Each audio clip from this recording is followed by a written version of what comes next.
ඉතින් ওই විදිහට බජට් එකක් හදාගමු. ඉතින් ওই විදිහට පෙරසැලැස්මක් නැති අයට අනිවාර්යයෙන්ම ආර්ථික ගැටලු වලට මුහුණ දෙන්න සිද්ධ වෙනවා. ඉතින් අය කියන හරි බජට් එකක් හදාගමු. ඉතින් අනිවාර්යයෙන්ම පෙරසැලැස්මක් නැතුව වැඩ කරන අයට ආර්ථික ගැටලු වලට මුහුණ දෙන්න සිද්ධ වෙනවාමයි.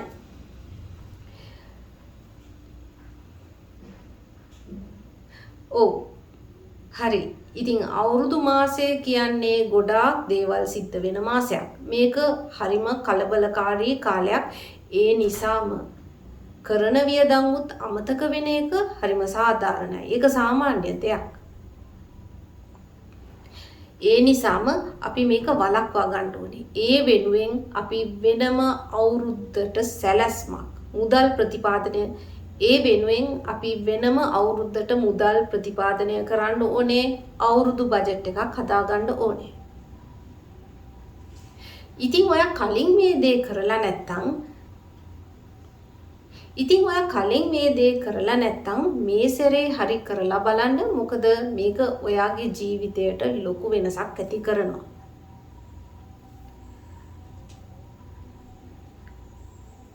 හරි. ඒ කරන්න කලින් අපි ඉස්සෙල්ලා මේ දේවල් කරගෙන ඉන්න ඕනේ. මුලින්ම ඔයාට අවශ්‍ය දේ ලිස්ට් එකක් හදාගන්න.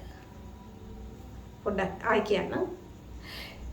ඉතින් ඒ දේ කරන්න කලින් ඔයා ඉස්සෙල්ලා මේ දේ කරලා ඉන්න ඕනේ. මුලින්ම ඔයා අවුරුද්දට අවශ්‍ය බඩු ලයිස්තුවක් හදාගන්න ඕනේ. මේකෙන් ඔයාට අවශ්‍ය දේවල් සහ මේකෙන් ඔයාට ඉතින් මුලින්ම මේ දේ කරලා ඉන්න ඕනේ. මුලින්ම අවුරුද්දට අවශ්‍ය බඩු ලයිස්තුවක් හදාගන්න ඕනේ. මේකෙන් ඔයාට අත්‍යවශ්‍ය දේවල්, අවශ්‍ය දේවල් සහ අනවශ්‍ය දේවල් වෙන් කරගැනීමේ හැකියාව තියෙන්න ඕනේ. ඊටත් කලින් ඔයා ජීවන වියදම් වලට වෙනම මුදල් ප්‍රතිපාදනය කරන්න. මෙතන ඔය ලයිට් බිල්, වතුර බිල්, ගෙවල් කුලී වගේ ෆික්ස්ඩ් වියදම් තියෙන දේවල් තියෙනවා නේද? මෙතනදී ගෙවල් කුලී, ලයිට් බිල්, වතුර බිල් වගේ ෆික්ස්ඩ් වියදම් අන්න ඒ වගේ දේවල් වෙන් කරගත්තට පස්සේ ඔයාගේ වියදම අඩු කරගන්න පුළුවන් තැන් හොයාගන්න. ඉතින් පෞද්ගලිකව ගත්තොත් මම හිතනවා අපේ කෑම බිලෙන් අපිට සෑහෙන්න මුදලක් අඩු කරගන්න පුළුවන් කියලා. ඉතින් උදාහරණයක් වශයෙන් ගත්තොත් මේ දවස්වල ඔයාගේ වත්තේ වැඩිපුර කූර, පලා, එළවලු, පළතුරු වගේ දේවල් වැවෙනවා නම් අන්න ඒවා වැඩිපුර ආහාරයට ගන්න නැඹුරු වෙන්න. ඒ විතරක් නෙවෙයි.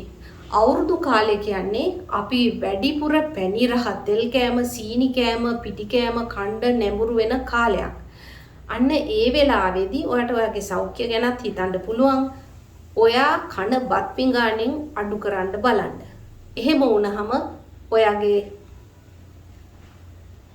අන්න ඒ වෙලාවේදී ඔයා කන බත් පිඟානෙන් අඩු කරන්න බලන්න. එහෙමත් නැත්නම් ඔයා වේල් දෙකක් කන කෙනෙක් නම් එහෙමත් නැත්නම් ඔයා වේල් 3ක් කන්න පුරුදු වෙලා ඉන්න කෙනෙක් නම් එහෙනම් වේල් දෙකට බහින්න උත්සාහ කරන්න. මේ විදිහට ඔයා වේල් 3ක් කන්න පුරුදු වෙලා ඉන්න කෙනෙක් නම් අන්න වේල් දෙකට බහින්න උත්සාහ කරන්න. මේක ඔයාගේ පර්ස් එකටත් හොඳයි, සෞඛ්‍යයටත් හොඳයි, හිතටත් හොඳයි.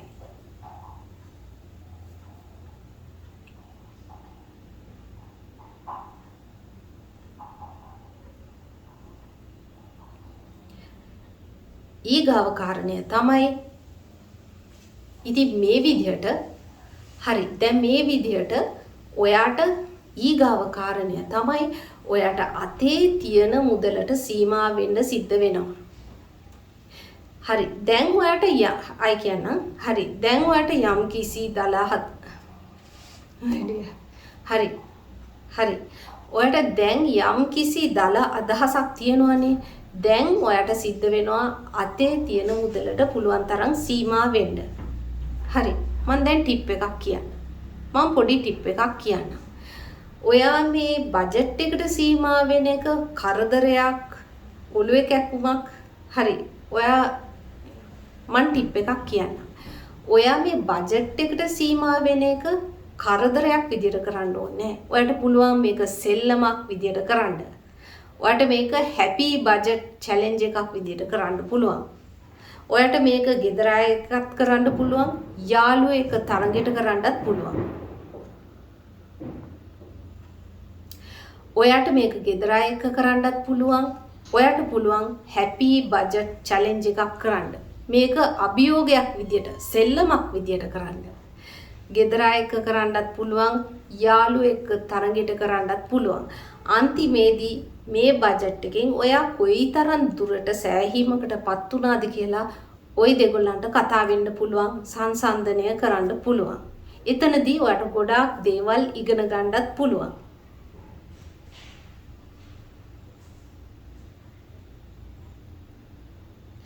අන්න මේ දේ නිසාම මේ දේ ඔයා දැන් කරන නිසාම ඔයාට අනවශ්‍ය වියදම් වලින් වැළකී සිටින්න වෙනවා. අනවශ්‍ය වියදම් කියන දේවල් ඔයා සීරියස්ලි ගන්න පෙළඹෙනවා.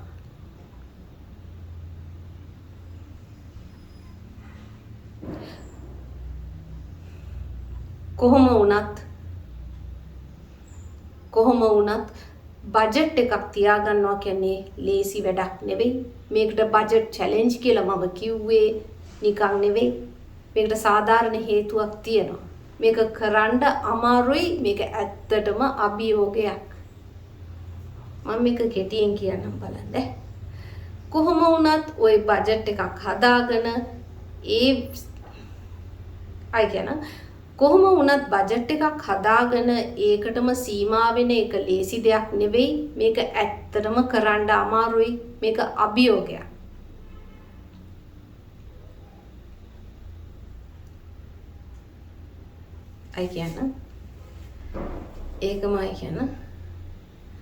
කොහොමටත් බජට් එකකට සීමා වෙනවා කියන එක ලේසි වැඩක් නෙවෙයි. මේක කරන්න අමාරුයි. ඇත්තටම මේක අභියෝගයක්. ඔන්න මේ සැරේ නම් මම වියදම් කරන්නේ නැහැ කියලා හිතුවට. ඔන්න මේ සැරේ නම් මම වියදම් කරන්නේ නැහැ. මං කොහොම හරි ඉවසලා ඉන්නවා කියලා හිතුවට මේක කරන්න අමාරුයි. ආපහු අර පරණ උගුලටම වැටෙන්න ඉඩකඩ වැඩි.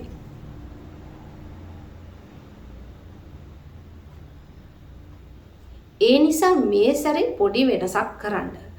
ඔයා සිදු කරන වියදම් සේරම ට්‍රැක් කරන්න. ඒව ලියා ගන්න. ඔයාට මේක හැමදාම කරන එක කරදරයි කියලා හිතනවා නම් අඩුම ගානේ අවුරුදු ඉවර වෙනකන් හරි මේ දේ කරනවා. හැමදාම මිනිත්තු 5ක් කරනවා කියලා හිතාගන්න. ඔයාටම පොරොන්දු වෙන්න. ආයෙකම කියන්න. ඒ නිසා මේ සැරේ අපි පොඩි වෙනසක් කරමු. ඔයා කරන වියදම් සේරම ට්‍රැක් කරන්න. ඒව ලියා ගන්න. මේක හැමදාම කරන්න වෙනවා හරි කරදරයක් කියලා හිතනවා නම් එහෙනම් ඔයාටම පොරොන්දුවක් වෙන්න අඩුම වශයෙන් අවුරුදු ඉවර වෙනකන් හරි සති දෙකක් මේ වැඩේ කරලා බලන්න. මිනිත්තු 5ක් කරන්න ඇති.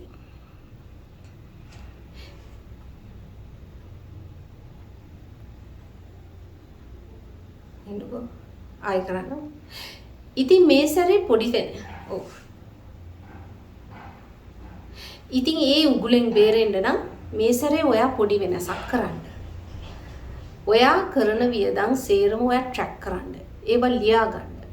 මේක කරදරයක් හැමදාම කරන්න වෙනවා කියලා ඔයාට හිතෙනවා නම් එහෙනම් ඔයාටම පොරොන්දුවක් වෙන්න අඩුම ගානේ අවුරුදු ඉවර වෙනකන්වත් සති දෙකක් හරි කරන්න. හැමදාම මිනිත්තු 5ක් කරන්න. ඇති.